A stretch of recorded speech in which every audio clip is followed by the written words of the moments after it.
Bismillahirrahmanirrahim. Assalamualaikum warahmatullahi wabarakatuh. Innal hamdalillah nahmaduhu wa nasta'inuhu wa nastaghfiruh wa na'udzu billahi min shururi anfusina wa min sayyiati a'malina. May yahdihillahu fala mudilla lahu wa may yudlil fala hadiya lahu. Asyhadu an la ilaha illallah wahdahu la syarika lahu wa asyhadu anna Muhammadan abduhu wa rasuluhu la nabiyya ba'dah. Amma ba'd. Kisah-kisah di lautan, yang mana sebagian dari kisah yang akan kita sebutkan ini kisah yang penuh dengan ibrah, yang mungkin akan kita ringkas karena keterbatasan waktu. Minimal ada 3 ya. Kalau tidak disebut 4, ada 3 kisah yang akan kita ceritakan mengenai selamatnya orang beriman di lautan. Yang paling pertama, ya jadi langsung saja ya, tanpa mukadimah panjang ya, karena waktu. Yang paling pertama jemaah sekalian, kita menuju kisah bapaknya manusia kedua atau ketiga. Jadi ada istilah Abul Bashar, bapaknya manusia. Sebagian orang ulama mengatakan bapaknya manusia ada 3. Ada yang mengatakan bapaknya manusia ada 2. Ya. Yang mengatakan bapaknya manusia ada 3 itu berpandangan pertama Nabi Adam alaihissalam, jelas itu. Yang kedua Nabi, atau yang kedua entah ini disebut Nabi atau tidak, tapi disebutnya Syith. Ya. Syith bin Adam. Yang mana tidak ada keturunan dari Qabil dan Habil, tapi dari Syith bin Adam. Ini salah satu pendapat. Dan bapak manusia yang ketiga yaitu Nabi Nuh alaihissalam. Itu versi pertama. Versi kedua, ada yang mengatakan bapaknya manusia ada 2. Abul Bashar al-awwal yaitu Nabi Adam alaihissalam. Itu jelas, semua sepakat. Dan yang kedua Abul Bashar al-thani yaitu Nabi Nuh alaihissalam. Kenapa begitu? Kita ceritakan perjalanan Nabi Nuh alaihissalam. Karena berkaitan dengan air laut, maka antum sepertinya sudah tahu maksud anda ceritanya apa. Yaitu ketika Nabi Nuh alaihissalam berlayar di atas air, ya. Kalau umatnya sudah tidak mau beriman, ya, kata Allah kan, walaqad arsalna Nuhan ila qaumihi falabitha fihim alfasanatin illa khamsina ama. Kami utus Nabi Nuh alaihissalam ke kaumnya dan menetap di sana sepanjang 1000 tahun kurang 50, berarti 950 tahun dakwah. Masya Allah.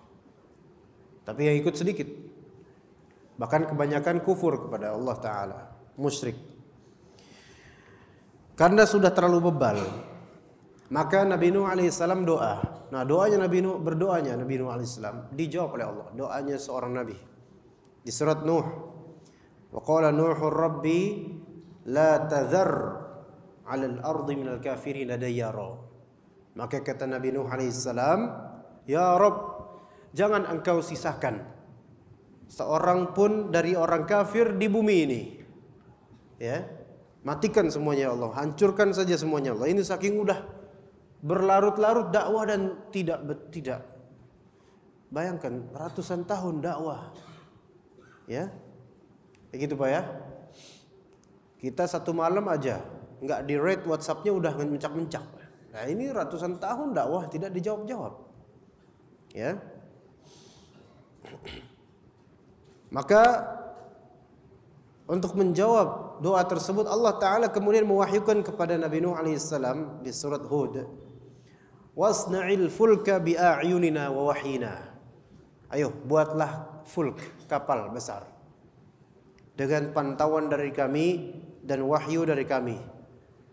Wala tukhatibni fil ladzina zalamu. Sudah, jangan lagi engkau wahai Nuh berbicara kepadaku tentang orang-orang yang zalim itu, yaitu berbuat syirik. Innahum mughraqun, mereka bakal tenggelam. Nah ini. Maka mulailah Nabi Nuh alaihissalam, ya, Mulailah beliau membuat kapal dan diejek-ejek oleh kaumnya. Ngapain coba bikin kapal? Karena kaumnya nggak ngerti apa yang akan terjadi. Sudah diperingatkan berkali-kali nggak mau ikutan.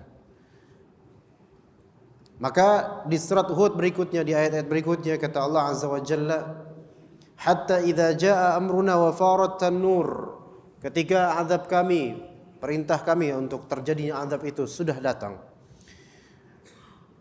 dan air mulai mengucur dari dasar bumi, dari permukaan bawah bumi, qul nahmil fiha min kullin zawjayn itsnain, maka kami katakan kepada Nuh alaihissalam, bawalah ke dalam kapal untuk setiap zaujaini itsnain, untuk setiap hewan berpasang-pasangan, yaitu jantan dan betina.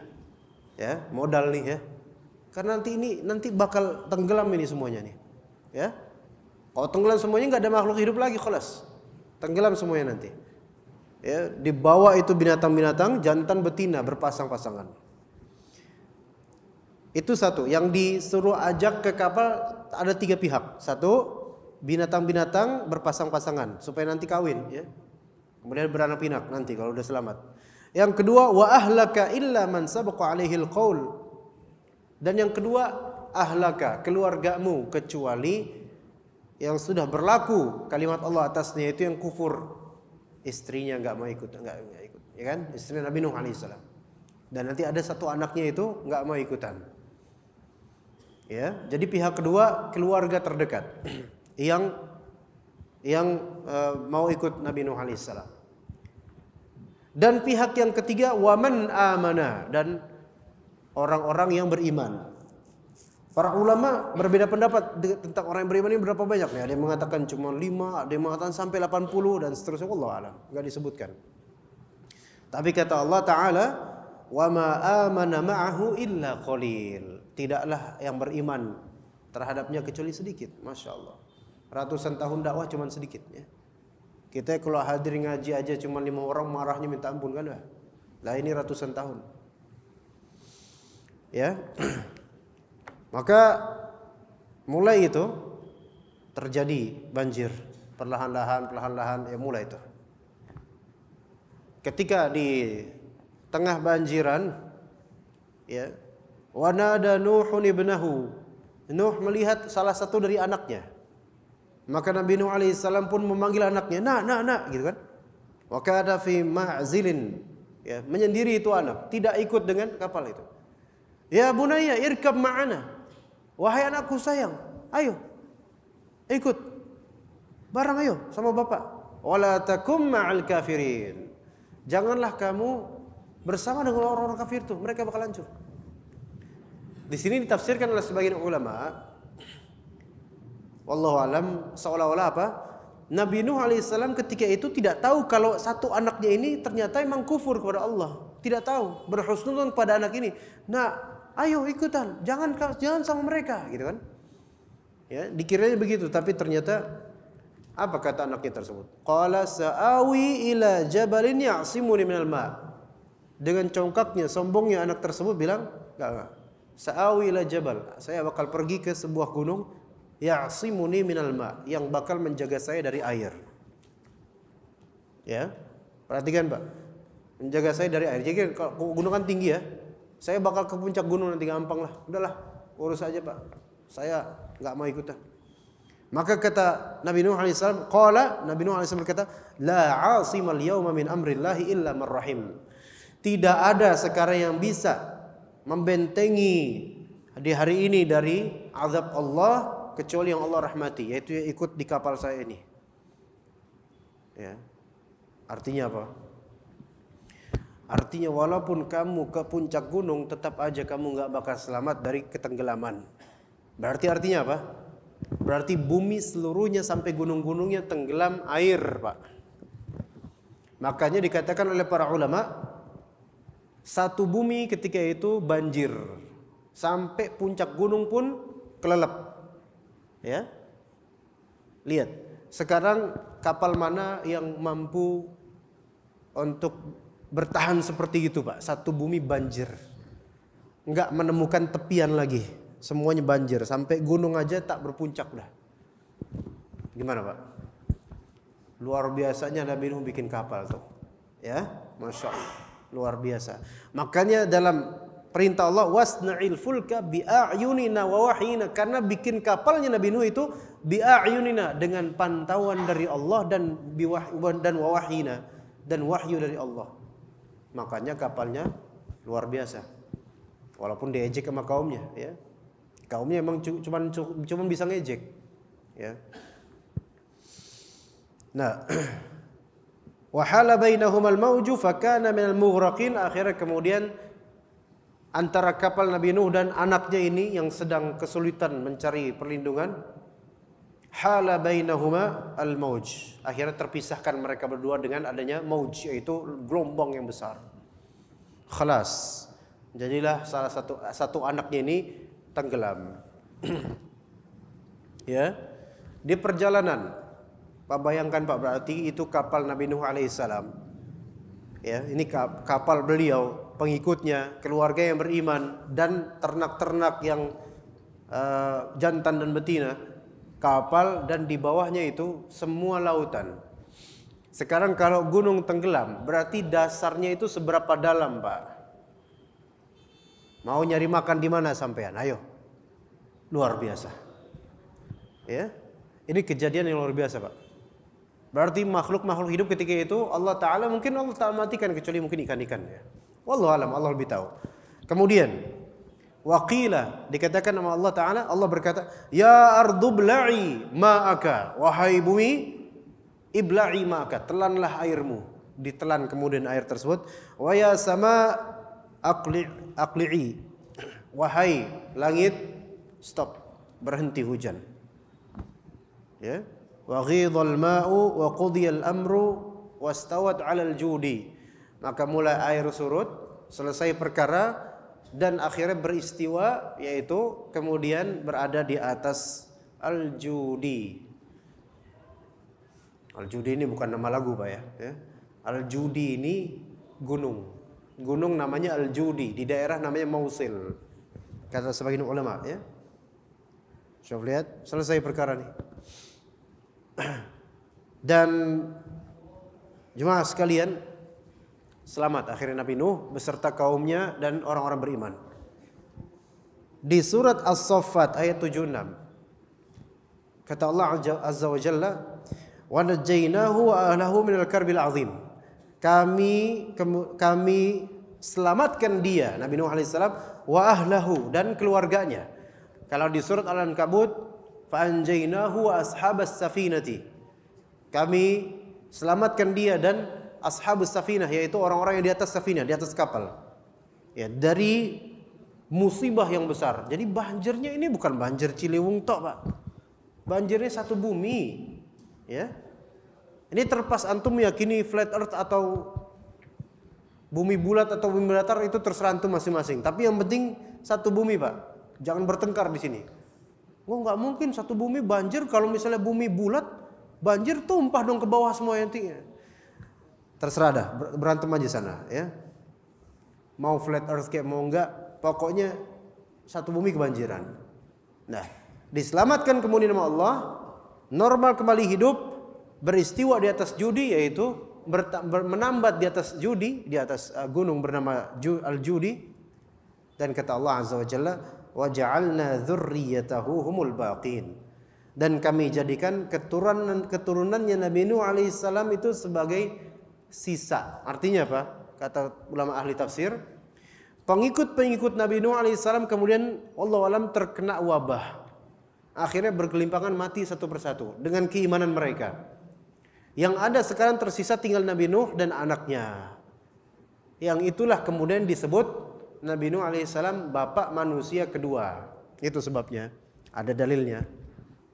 Adapun kalau yang syith itu ada, nggak tahu pendapat ulama, Allah alam. Tapi yang pasti Nabi Nuh alaihissalam, Allah alam, adalah bapak kita semua. Jadi sampean jangan minder. Waduh, saya bukan keturunan Nabi Muhammad. Enggak, antum keturunan Nabi. Nabi Adam dan Nabi Nuh alaihissalam. Gitu ya? Iya. Besok-besok bilang, antum keturunan siapa akhi? Anak keturunan Nabi. Masya Allah. Nabi siapa? Nabi Adam, Nabi Nuh. Ya, Masya Allah. Ini ceritanya. Antum ceritain kemudian. Sebagaimana tadi kita ceritakan. Itu cerita pertama. Ya, udah jam 7 ya. Cerita kedua. Ayo Pak, tebak cerita kedua siapa Pak? Ayo. Ayo. Yang benar alhamdulillah, yang salah ya qadarullah ya. Ayo. Ayo Pak. Siapa cerita siapa Pak? Nabi siapa? Nabi Yunus? Belum alaihi salam, belum. Sebelumnya Nabi Musa alaihi salam. Mari kita berpindah ke cerita Nabi Musa alaihi salam. Nabi Musa alaihi salam ketika itu di Mesir. Mesir itu ada raja. Raja Mesir namanya Raja Mesir sebutannya Fir'aun. Namanya ya saya nggak tahu ya. Ya kan ada nama-nama Fir'aun beda-beda ya. Jadi memang begitu. Di Mesir Raja Fir'aun, di Jogja mungkin Sultan atau apalah namanya ya. Ya. Di Mesir Fir'aun. Di Romawi Kaisar. Di Persia Kisra, itu nama julukan raja gitu kan. Adapun nama pribadinya Sutoyo atau Sumanto atau apa itu urusan masing-masing. Tapi nama gelarnya itu ya Sultan, Firaun, Kisra, Kaisar. Waktu itu Nabi Musa masih di Mesir dan masih menjadi ancaman, dan Firaun masih mengincar dan benci betul-betul kepada Musa ini, Nabi Musa alaihissalam. Ya. Nabi Musa alaihissalam memutuskan kita pergi aja karena Allah Ta'ala mewahyukan kepada Nabi Musa alaihissalam untuk pergi. Kata Allah Azza wa Jalla di surah Asy-Syu'ara 52, wa wahayna ila Musa an asri bi'ibadi innakum muttaba'un. Kami wahyukan kepada Nabi Musa an asri. Asri ini artinya berjalanlah pada malam hari, yaitu. Makanya ada surat namanya Al-Isra, perjalanan di malam hari. Ya, Isra itu perjalanan di malam hari artinya. Asri, berjalanlah di malam hari. Ya sebagaimana kaumnya Nabi Lut, sebagaimana Nabi Lut dan para pengikutnya. Allah wahyukan melalui malaikat, ya, pergilah pada malam hari, keluar dari kampungmu, karena pada pagi harinya itu bakal dibalikin tuh di zaman Nabi Lut alaihissalam. Zaman Nabi Lut itu sezaman dengan zamannya Nabi Ibrahim. Tapi kalau zaman Nabi Musa alaihissalam udah jauh di bawah lagi ya. Nah ini ketika itu diwahyukan oleh Allah keluar dari Mesir. Ya. Nah Fir'aun dan disuruhnya itu malam hari, karena kalau siang hari jelas terang-terangan kelihatan nanti. Malam hari ternyata terendus juga dengan oleh Fir'aun. Ya, marah kemudian Fir'aun karena Musa ini keluar dari Mesir, marah, dikejar sama Fir'aun pada pagi harinya, dikejar Fir'aun dengan bala tentaranya yang megah dan mewah. Sementara Nabi Musa alaihissalam punya apa? Nabi Musa itu cuma punya tongkat saja ketika itu, dan keyakinan kepada Allah Azza wa Jalla. Kaumnya ikut-ikutan aja. Antum tahu kan gimana Bani Israel kan? Ya kayak gitulah ya. Disuruh ya teka gitu kan. Dikasih tahu teka, disuruh nggak mau gitu Bani Israel. Tapi ini karena mepet, ya udahlah ikut aja lah ya. Jalan kemudian mau gimana lagi, daripada ya kena Fir'aun mendingan jalan, ayo jalan. Ya. Sampai kemudian di lautan. Di tepi laut nih. Di depan Nabi Musa dan Bani Israel laut. Mau gimana lagi coba? Terhalang oleh laut, mau ngapain? Kita mau ke seberang, kapal nggak ada.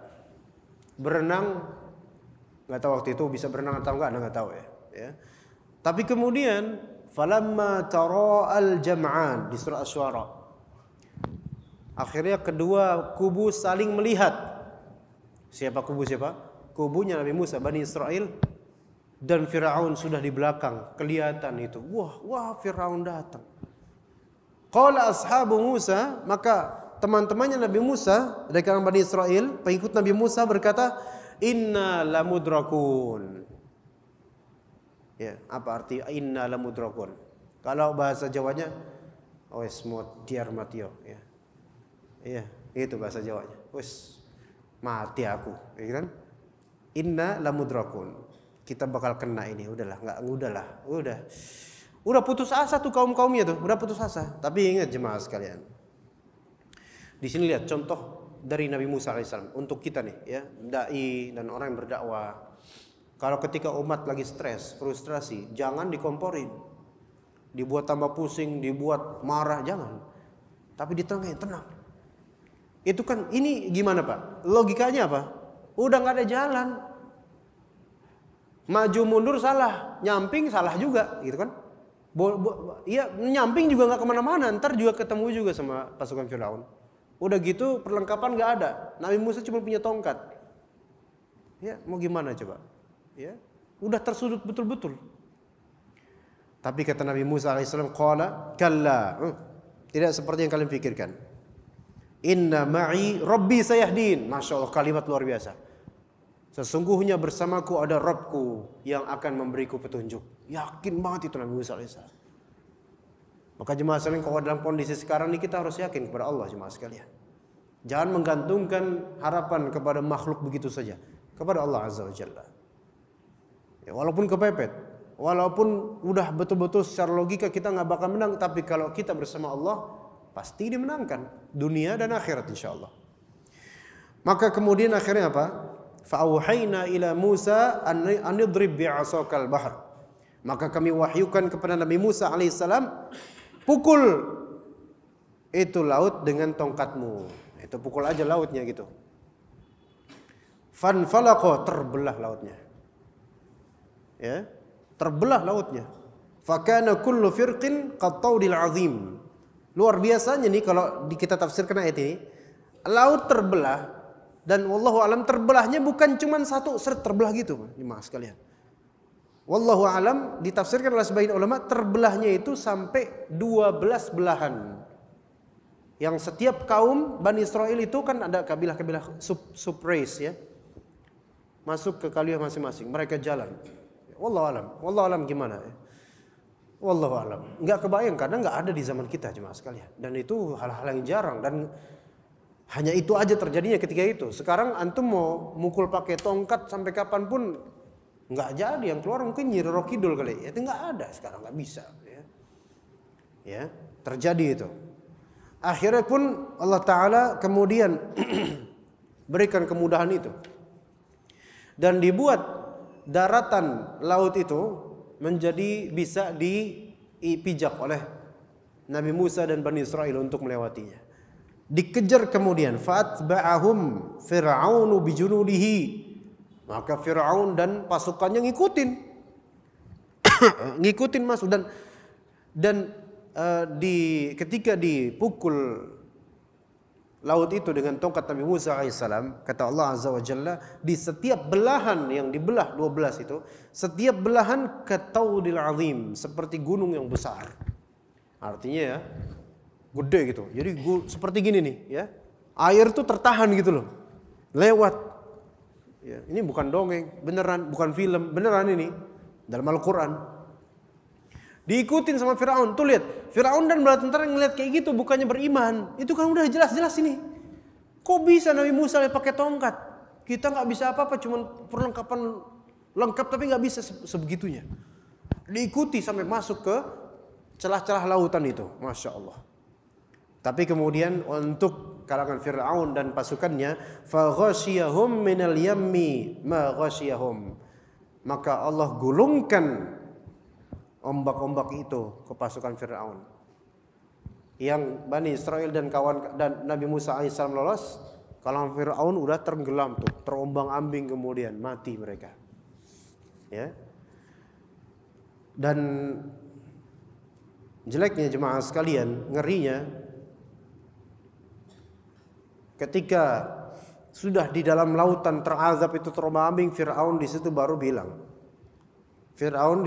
bilang apa? Amantu annahu la ilaha illalladzi amanat bihi banu Israil wa ana minal muslimin. Saya beriman la ilaha illallah gitu. Tiada yang berhak disembah kecuali zat yang diimani oleh Bani Israel dan saya termasuk orang muslim. Itu pas udah di lautan, udah baru mau syahadat itu, baru mau masuk Islam. Maka kata Allah, al-ana qad asaita qablu wa kunta minal mufsidin. Baru sekarang kamu ngomong sebelumnya kemana aja? Sebelumnya kamu tuh orang perusak. Ya.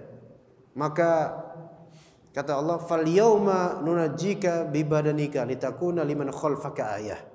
Maka hari ini ya kami loloskan kamu badannya tok gitu loh. Badannya aja diloloskan. Artinya laut melepehkan jasadnya Fir'aun. Fir'aun doang yang dilepehin. Pasukannya udah tenggelam semua. Fir'aun dilepehin ke pinggir, ke pantai. Litakuna liman khalfaka ayah. Untuk menjadi tanda kekuasaan bagi orang-orang setelahmu. Lihat tuh akibat dari membangkang. Lihat, Nabi Musa alaihissalam dan para pasukannya ketika itu lagi lemah-lemahnya jemaah sekalian. Ini menunjukkan ikhwah, selemah-lemahnya makhluk Allah, kalau dia tawakal sama Allah, Allah pasti tolong. Asal dia percaya dan yakin. Semegah-megahnya makhluk Allah, kalau dia tidak Allah tolong, mau sekuat apapun, itu nggak ada apa-apanya. Coba, kalau dari kisah Nabi Musa ini banyak. Nabi Musa alaihissalam termasuk ketika itu kondisi lemah dibandingkan dengan bala tentara Firaun. Jangankan ketika sudah dewasa, dulu waktu masih bayi baru lahir, ditaruh di peti. Kira-kira ada nggak yang lebih lemah daripada itu keadaannya? Ditaruh di peti sama ibunya diilhamkan oleh Allah supaya taruh di peti, kemudian taruh di sungai. Coba lihat, taruh di peti, udah gitu ditaruh di sungai, ngambang di sungai. Ada nggak yang lebih lemah dari itu kondisinya jemaah sekalian? Ada nggak? Kita ini baru sedikit aja masalah ekonomi, masalah ini, masalah itu, padahal kita udah dewasa, harusnya bisa berpikir, punya kekuatan, punya daya, bisa berdiri, bisa jalan, bisa naik motor. Masih aja khawatir tentang dunia. Ini Nabi Musa ketika itu yang kecil, bayi baru lahir masih merah, ditaruh pakai bedong mungkin, terus ditaruh di dalam peti, kemudian di atas peti atau di dalam peti, kemudian ditaruh di atas sungai, dan ibunya bertawakal kepada Allah dan Allah tolong. Luar biasa. Sementara Fir'aun dengan kemegahan pasukannya hancur. Berarti kekuatan la haula wala quwata illa billah. Ya. Iya. Kita lanjut, Pak. Kita lanjut ke cerita Nabi siapa, Pak? Ayo, sekarang siapa, Pak? Harus benar nih, Pak. Siapa terakhir? Nabi Yunus alaihissalam. Nabi Yunus alaihissalam itu, ya wallahu alam, juga termasuk Bani Israel, termasuk nabinya Bani Israel. Dan sepertinya wallahu alam kisah beliau eksis setelah Nabi Musa alaihissalam. Wallahu alam. Beliau termasuk nabinya atau rasulnya Bani Israel, dan beliau termasuk rasul. Kata Allah azza wa jalla, wa inna yunusa laminal mursalin. Nabi Yunus seperti Nabi Musa termasuk rasul di atas kenabian. Nah, Nabi Yunus alaihissalam berdakwah ke kaumnya di kalangan Bani Israel di suatu daerah. Namun daerah tersebut bergelimang kesyirikan, kekufuran, dan kaumnya tidak mau kembali kepada Allah. Didakwahi bebal, dakwahi bebal. Dan akhirnya Nabi Yunus alaihissalam, beliau diceritakan oleh Allah azza wa jalla, wa dhannuni idh dhahaba mughadiba. Ingat kisahnya Dhu An-Nun. Dhu An-Nun ini Nabi Yunus. Kenapa disebut Dhu An-Nun? An-Nun artinya al-hut. Al-hut artinya ikan besar, karena akan ditelan ikan besar nanti. Ingatlah kisah Dhu An-Nun. Idh dhahaba mughadiba. Ketika Dhu An-Nun itu Nabi Yunus alaihissalam pergi dengan marah. Ya. Kenapa marahnya jemaah sekalian? Marahnya karena kaumnya. Marahnya karena kaumnya diajak kembali kepada Allah, nggak mau. Ya, nggak mau. Ya, kalau bahasa kita mungkin kasar, ngambek gitu dengan mad'unya. Ya, waduh, udahlah, saya nggak mau lagi dakwahin kalian gitu. Akhirnya keluar. Zahaba mughadiba, keluar dari daerah tersebut dalam keadaan murka, sebel gitu sama kaumnya. Nah, apa masalahnya jemaah sekalian? Masalahnya di sini Allah Ta'ala belum memberikan mandat untuk Nabi Yunus keluar dari kampung tersebut. Itu masalahnya. Karena beliau Rasul yang diutus oleh Allah. Beda sama misal saya misalnya. Ya. Ini saya lagi ngaji tiba-tiba saya assalamualaikum aja. Antum kan gak ada yang marah kan? Biasa aja gitu. Karena perbuatan ini terserah saya gitu kan. Dan gak melanggar juga gitu. Walaupun DKM nanti juga bertanya-tanya, kenapa nih? Gitu. Belum selesai kok gitu kan. Nah, tapi Nabi Yunus keluar duluan dari area dakwah. Fadhanna an lan naqdiru alaihi. Nabi Yunus ini mengira bahwasanya Allah Ta'ala tidak akan menegurnya, tidak akan memberikan pelajaran buat dia. Dikira bisa berbuat semau Nabi Yunus alaihissalam begitu aja keluar dari area dakwah, nggak mau dakwah lagi. Dikira begitu. Maksudnya dikira Nabi Yunus alaihissalam itu langkahnya tepat gitu loh. Padahal tidak. Padahal tidak. Makanya kata Allah Azza wa Jalla di surat As-Saffat, "Idz abaqa ilal fulkil mashhun." Nabi Yunus alaihissalam abaqa, yaitu pergi keluar dari kampung tersebut menuju kepada al-fulk al-mashhun. Al-fulk itu kapal. Al-mashhun itu al-mamnu, yaitu penuh. Nah, kapalnya ini penuh muatan. Ya. Itu jadi sebabnya penuh muatan kapalnya. Udah di tengah laut kemudian, wah ini penuh muat, bukan apa penuh orang maksudnya, penumpang. Fasahama, akhirnya kemudian diadakan apa? Undian. Wakana minal mudhadin. Kemudian Nabi Yunus alaihissalam ternyata kalah. Apa namanya undian ya? Apa namanya undian? Taruhan apa sih namanya? Undian bukan ini namanya kawan? Undian ya. Diundi siapa yang kalah, dia yang bakal nyemplung ke laut. Nah, gitu kan?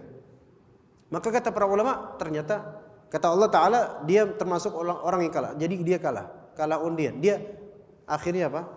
Kata para ulama, fatajarrada Yunusu min thawbihi, melepas bajunya, thumma alqa bi nafsihi fil bahar, kemudian menghempaskan dirinya ke lautan. Masuk laut. Sepertinya ini pada malam hari. Maka kata Allah Azza wa Jalla, faltaqamahul hutu wa huwa mulim. Akhirnya kemudian dilahap oleh al-hut. Ini jangan sebut ikan paus, ikan hiu, nggak tahu kita ikan apa. Pokoknya ikan zaman dulu gitu kan. Gede. Ya, kita kadang-kadang nafsu ikan dimakan itu ikan paus itu. Wallahu alam ikan apa, Anda juga nggak tahu. Siapa tahu ada ikan lain yang gede, yang bukan paus. Ya. Gitu kan? Maka dimakan sama ikan. Entah ikan besar pokoknya.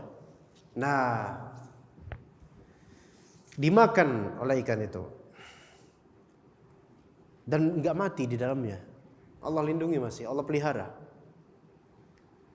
Maka di dalam kegelapan tersebut Nabi Yunus alaihissalam pun berkata, maka kata Allah Azza wa Jalla, fanada fi dhulumat. Maka Nabi Yunus alaihissalam pun bermunajat, memohon kepada Allah fi dhulumat. Di zulumat. Zulumat ini jamak dari zulm atau kegelapan demi kegelapan. Berarti kegelapannya itu berjamak-jamak. Makanya kata para ulama ini ada 3 kegelapan. Iya. Nah, sebenarnya udah pernah menceritakan ini di suatu kajian judulnya Selamat dari 3 Kegelapan. Bisa cari di YouTube tuh Pak ya. 3 kegelapan. Pertama kegelapan perut ikan. Gelap Pak ya. Santronin aja coba perut ikan. Gelap. 1. Kedua, kegelapan laut. Laut itu gelap di dalamnya. Kecuali kalau di center. Kecuali kalau bagian atas dan itu siang hari. Tapi kalau di dalamnya dan ikan besar itu biasanya ke dalam. Gelap lautnya. Dan yang ketiga, gelapnya malam. Luar biasa. Luar biasa, Masya Allah. Ada nggak kira-kira yang selamat? Orang bukan di atas kapal, di dalam laut, bukan di dalam laut saja, di dalam perut ikan. Siapa yang mau nyelamatin? Tentara manapun nggak mau, disuruh kok nggak mau, ya? Pernah kan Pak ngelihat misalnya antum di atas pesawat ya, malam-malam ke Soekarno Hatta dari Sumatera misalnya. Ada yang pernah mungkin dari Padang, dari Riau atau dari mana? Ya, naik pesawat. dan di malam hari udah mau sampai Bandara Soekarno-Hatta kan kita lewat ke laut dulu Pak. Itu sampean lihat kalau malam-malam itu kan banyak apa lampu-lampu kapal yang kecil-kecil, kecil dari pesawat terbang, kecil. Kalau udah deketin itu kapal gede-gede itu. Ya. Ya coba di malam hari ya. Gelap. Gelap. Malam gelap. Laut lebih gelap lagi. Dan di dalam laut dengan luasnya samudra itu ada satu ikan yang besar, yang di dalam satu ikan itu ada Nabi Allah Azza wa Jalla. Dan ikan di lautan gak cuma dia doang kan, banyak. 5.000 tentara angkatan laut kerahkan, cari itu ya.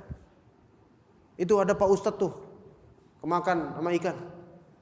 Pak Ustadz kemakan, Pak Ustadz kali makan ikan. Enggak, Pak Ustadz kemakan ya. Masih hidup. Ini lihat aja, saya barusan WhatsApp di rate sama dia gitu kan. Masih hidup dia. Mungkin udah hilang sinyalnya, udah cari 5.000 tentara. Enggak lah. Saya mendingan mati sekarang aja daripada di situ, gitu kan. Orang-orang pada nggak mau, nggak bisa Pak, nggak bisa. Ya. Nggak bakal bisa kita nemuin itu Pak Ustadz itu. Sinyal udah putus, nggak bisa udah. Ya, nggak bisa. Jadi mustahil secara logika selamat Nabi Yunus alaihissalam. Tapi kemudian apa? La ilaha illa anta subhanaka inni kuntu minadz zalimin. Di dalam perut ikan mengucapkan itu.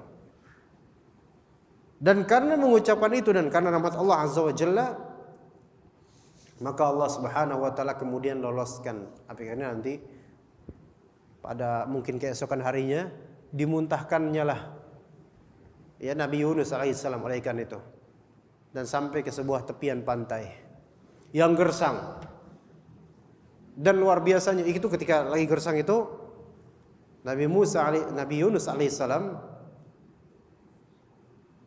ketika itu lagi sakit, ya sakit lah orang di dalam ikat perut ikan. Maka kata Allah Azza wa Jalla, "Fanabadnahu bil 'ara'i wa huwa saqim." Dimuntahkannya lah ke tanah yang gersang dan dia dalam keadaan lagi sakit, udah payah, gersang lagi tanahnya. Tapi Allah Taala katakan, "Wa ambatna 'alaihi syajaratan min yaqtin." Kemudian kami tumbuhkan buat dia suatu pohon. Pohonnya pohon yang akarnya di atas, kayak labu gitu. Ditumbuhkan, akhirnya makan dari situ, sehat. Kemudian Allah Subhanahu wa taala balikkan Nabi Yunus alaihissalam ke kampung kaumnya itu dulu. Dan ternyata kaumnya semuanya sudah beriman. Gitu, itu ceritanya ya. Udah 3 ya. Cerita luar biasa tentang lautan. Azan kira-kira jam berapa, Pak? Saya mau mengukur waktu. Berapa menit lagi? Oh, Masya Allah 2 menit. Ana ada cerita yang membutuhkan setengah jam. Ada cerita sedikit Pak. Antara azan dan qomat berapa menit? Biar Ana estimasikan. 10-an. Oke, bisa insya Allah bisa. Ada sebuah kisah ajaib, luar biasa. Kisah ini harusnya ada di sinetron. Tapi ternyata belum ada sinetron, kisah ini udah ada ya.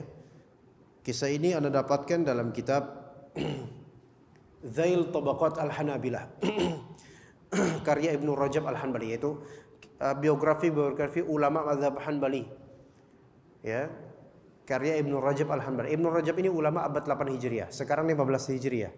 Ibnu Rajab itu ulama tahun 700-an Hijriah. Dan cerita ini kira-kira tahun mungkin 400 sekian Hijriah. Berarti udah berapa tahun? 1000 tahun yang lalu, sekitar itu. Sekarang kan 1440 ya. Kisah antik ya, bukan kisah kemarin. Dan bukan kisah kaleng-kaleng ya. Jadi ini kisah benar ya. Dalam kitab, bukan kitab Al-Quran tetapi kitab ulama. Ada seorang ulama namanya Abu Bakar Muhammad. Kita teruskan aja ba'da azan ya. Insya Allah kita teruskan ba'da azan. Antum bener gak? Tadi katanya 2 menit. Kayaknya belum 2 menit udah qomat ini. Ya, habis azan kita teruskan. Insya Allah mudah-mudahan bisa diringkas. Silakan mungkin azan dulu. Tafadhol.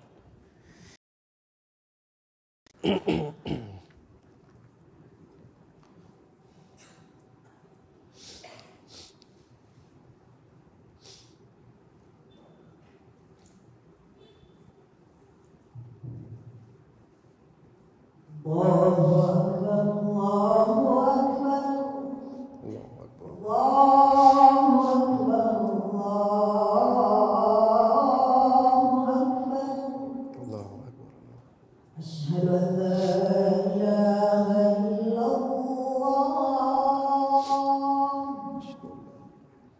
أشهد أن لا إله إلا الله أشهد أن محمدا رسول الله أشهد أن محمدا رسول الله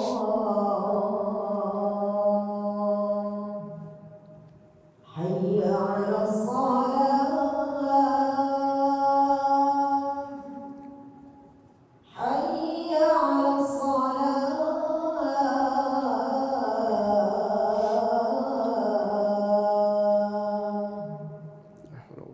حي على الفلاح حي على الفلاح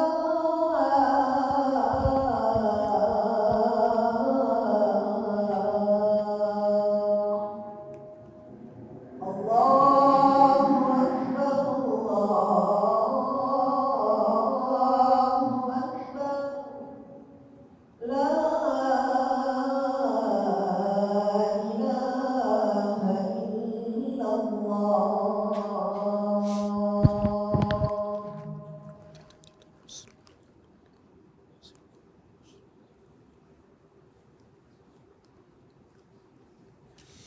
Baik, Anda minta waktunya sebentar. Sekitar 10 menit. Jadi ada seorang alim, ketika itu masih muda alimnya, namanya Al-Qadhi Abu Bakar Muhammad bin Abdul Baqi bin Muhammad Al-Bazzaz Al-Ansari. Atau kita sebut aja sekarang sebutannya Al-Bazzaz, Al-Imam Al-Bazzaz. Bukan Al-Bazzar, beda lagi. Al-Bazzar ada lagi ulama hadis lain, ya. Ini Al-Bazzaz namanya. Maka kita sebut Al-Bazzaz. Beliau bercerita nih, ceritanya luar biasa. Cerita 1000 tahunan lalu. Kuntum mujawiran di Makkah. Saya dulu tinggal di Makkah. Ya. Suatu hari saya itu laparnya betul-betul lapar dan saya tidak menemukan apapun yang bisa saya makan. Maka suatu ketika saya lagi jalan, fawajadtu kisan min ibraisam masdudan bi syarabatin min ibraisam aidha. Saya lagi jalan, saya mendapatkan sebuah kis. Kis itu kantong. Kantong tersebut bahan kantongnya terbuat dari ibraisam. Ibraisam itu adalah ahsanul harir. Dia sutra yang terbaik. Ya, sutra yang terbaik dan diikat dengan ikatan dari sutra juga yang disebut ibraisam. Yaitu sutra terbaik. Maka saya ambil. Ya. Saya ambil itu. Ambil, ya. Enggak tahu isinya apa, enggak tahu. Ambil aja itu kantong. Maka saya pulang ke rumah yang ada di Mekah itu. Kemudian fahalal tu, yaitu saya buka, fawajadtu fihi aqdan min lu'lu'. Saya lihat ada di dalamnya ternyata ada seonggok kalung dari mutiara. Lam ara mithlahu, dan saya belum pernah melihat kalung seindah itu. Masya Allah. Lagi lapar dapat kalung. Ya. Enaknya gimana? Ke toko? Ya, nggak boleh sebenarnya kan, ya kan? Nggak boleh langsung harus diumumkan gitu. Ya, nanti kalau diumumkan banyak tuh yang ngaku habis itu, ya kan? Tapi zaman itu nggak, beda ya. Kemudian udah ditaruh di rumahnya, keluar dia. Aku pun keluar. Faidha syekh yunadi alaih. Ada seorang syekh lagi berteriak. Ya, seorang syekh di sini, syekh yang dimaksud adalah orang tua, lagi berteriak. Wa ma'ahu khirqah. Dan di tangannya ada khirqah. Khirqah itu secarik. Khirqah itu sebenarnya sobekan pakaian. Secarik pakaian, ya. Di dalam sobekan pakaian itu ternyata ada 500 dinar. 500 dinar. 500 dinar. Coba yang ahli ekonomi, sekarang 1 dinar berapa, Pak? Ayo, jawab aja nggak apa-apa. Salah nggak apa-apa lah, ya.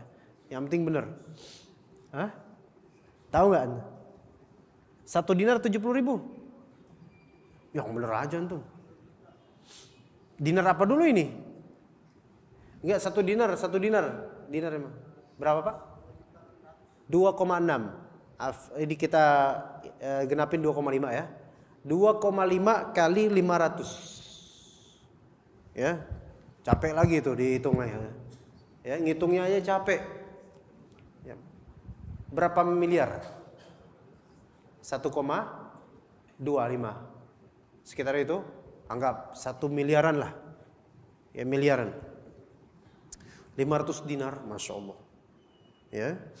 Dan dia bilang, ini bagi siapa yang menemukan kantong yang di dalamnya ada mutiara. Kalau mutiara. Maka kemudian aku berpikir, ana muhtaj wa ana ja'i, saya lagi butuh dan saya lapar. Wah, apa salahnya kalau saya ambil ya emas ini, yaitu emas dinar, saya manfaatkan buat makan dan saya balikin itu kantong tersebut. Gitu. Enak nih, baru nih, bagus nih. Maka kemudian saya bilang ke orang tua tersebut, "Ta'al ilayya, Pak tua, ayo sini." Ya. Maka fa akhadtuhu, saya raih tangannya, saya bawa dia ke rumah saya. Ya. Kemudian dia menceritakan kepada saya tanda-tanda kis, yaitu tanda-tanda kantong tersebut. Tanda-tanda semuanya lengkap. Wah, ini benar punya antum nih berarti. Maka kemudian fa akhrajtuhu wa dafa'tuhu ilaihi. Aku pun keluarkan kantong sutra tersebut yang berisikan lu'lu' atau mutiara. Ini Pak, punya sampean. Maka kira-kira Pak tua itu kemudian apa? Wah, senang banget kan? Dia pun, bapak tua itu kemudian memberikan kepada saya 500 dinar. Dah. Selesai. Kalau selesai cerita kayak nggak ada spesialnya ya. Spesial cuma 1,25 miliar itu aja. Ternyata Al-Bazzaz ini udah dikasih 500 dinar itu. Fama akhadtuha. Enggak. Afwan Pak. Saya nggak ngambil beginian. Tuh lihat tuh, berubah pikirannya. Lagi lapar, butuh uang, butuh makan. Ini jadi miliuner sebentar lagi nih. Iya, tanpa kuis jadi miliuner ya. Ya, enggak. Maka kata Al-Bazzaz, yajibu alayya an u'idahu ilaika wa la akhudhu lahu jazaa. Wajib atas saya untuk memberikan semua ini, serahkan kepada Anda Pak, dan saya tidak mengambil apapun dari itu. Masya Allah.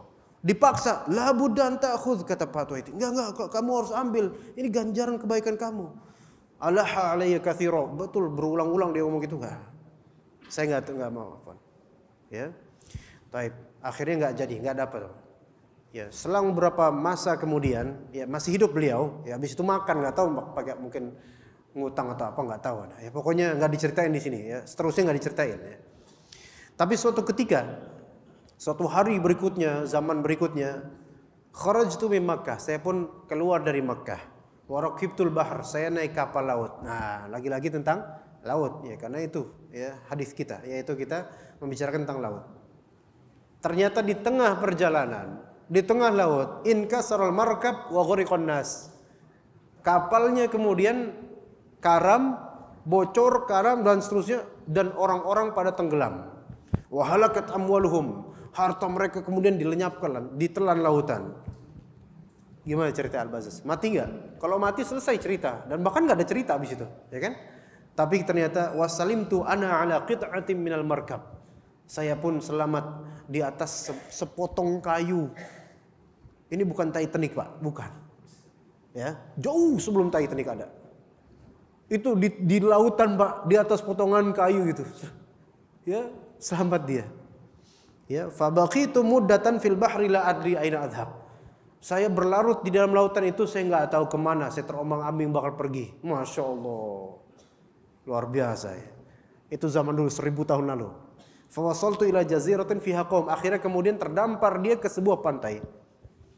Di sana ternyata ada penduduknya. Alhamdulillah. Lanjut bulan depan Pak ya. Lanjut sebentar ya, nggak apa-apa ya. Faqa'adtu fi ba'dil masajid. Ternyata aku menemukan ada masjid di situ. Alhamdulillah, berarti penduduknya muslim ya Pak. Ada masjid di situ. Aku duduk ke dalamnya. Ya, Pak Fani DKM mengizinkan nggak ana ini? Ini keputusan DKM, keputusan teman-teman panitia, bukan ana. Boleh dilanjutkan? Nggak apa-apa. Ya. Maka kemudian di situ saya baca Quran. Baca Quran, orang-orang pada dengar, penduduk. Ya. Maka kemudian semua orang pada ngerebutin saya. Berkata, "Alimnil Quran." Kamu bisa baca Quran. Ajari kami baca Quran. Ternyata satu desa itu nggak pada bisa baca Quran walaupun Muslim. Nggak ada guru tahjud waktu itu, ya. Guru tahsin nggak ada, maka pada berbondong-bondong. Maka kemudian orang-orang pun ya belajar sama dia, buka kursus, ya gitu kan. Dan orang bayar kemudian sama dia, masya Allah. Baru mulai punya duit habis itu. Kan nggak punya apa-apa sebelumnya kan, orang baru dari laut terdampar. Ya kemudian pas di masjid saya melihat ada beberapa kertas. Maka kemudian saya lihat, saya baca kertas tersebut. Ini ulama loh, ini Al-Bazzaz ini bukan orang pemuda biasa, ulama. Cuman nasib aja keombang-ambing kayak gini nasibnya. Ulama jadi pinter, ngajar bisa, ilmu punya. Ya, soal ganteng atau enggaknya saya nggak diceritain. Ya. Nah kemudian habis itu saya baca. Orang pada ngeliat saya baca. Ya. Namanya tokoh baru kan. Dia bisa baca. Akhirnya kemudian dia dikerubutin sama orang-orang lagi. Tolong ajari anak-anak saya baca. Kemudian anak-anak SD, SMP, ya, madrasah, nggak ada waktu itu, maksudnya anak-anak seusia itu ya. Pemuda-pemuda pada datang, diajarin sama dia baca, ya. Jadi buta huruf mereka ternyata sebelumnya. Dan mereka kemudian membayarnya. Sampai kemudian akhirnya alhamdulillah punya duit banyak akhirnya pemuda ini yaitu Al-Bazzaz. Nah. Ini kan pemuda Pak, ya namanya kalau pemuda ini kan, kalau pemudi kan kalau di desa kembang desa, ya kan, bunga desa, ya. Kalau pemuda apa kira-kira itu? Tiang listrik desa, apa namanya, ya nggak tahu deh. Tapi kan namanya orang desa ngelihat ini bujang, ini bagus, cakep, akhlaknya baik, pinter, bisa ngajar, kok belum nikah, ya. Makanya amat disayangkan. Ganteng, seger, buger, belum nikah itu sangat disayangkan, ya. Termasuk yang di sini juga, ya. Nah, kemudian kata orang-orang desa, indana sabiyah yatimah. Kita di desa ini ada gadis yatim, cantik, kaya, tapi yatim. Kami pengen kamu nikah sama dia, leh. Ya, maka afwan. Al-Bazzaz dengan tawadunya menolaknya. Ya, kalau antum kira-kira gimana Pak? Ya. Dari dulu kayak Pak gitu kan ngomongnya. Ya, maka kemudian enggak. Tapi kemudian maksa. Dipaksa sama orang-orang, udahlah ini cocok lah, pokoknya matching lah sama kamu lah gitu kan. Akhirnya udah. Baiklah gitu kan. Datang ke rumahnya. Ketika datang ke rumahnya ya, anzur ilaiha, saya melihat ke dia, nazar proses ta'aruf dan nazar. Maka saya melihat sesuatu di leher dia yang tergantung di leher dia. Maka diperhatikan di bagian lehernya. Ya. Jadi tersibukkan pandangannya ke leher itu, ada yang terpampang di situ, kalung. Kemudian digeret lagi sama orang-orang yang bawa. Sebentar, ke belakang dulu bentar. Ya Syekh, gimana antum ini? Antum telah menghancurkan hati gadis tersebut. Nazar taunya yang dilihat malah hartanya gitu kan. Yang dilihat kalungnya. Gimana antum nih? Ya. Akhirnya kemudian bukan gitu Pak, sebentar saya mau cerita nih, ada suatu cerita. Nah, gitu kan. Ada suatu cerita nih, saya ada pengalaman. Ini ada korelasinya ini. Ya. Jadi kalung itu, maka diceritakan kisah yang ada di Mekah waktu itu. Yang tadi kita ceritakan, Pak, ya.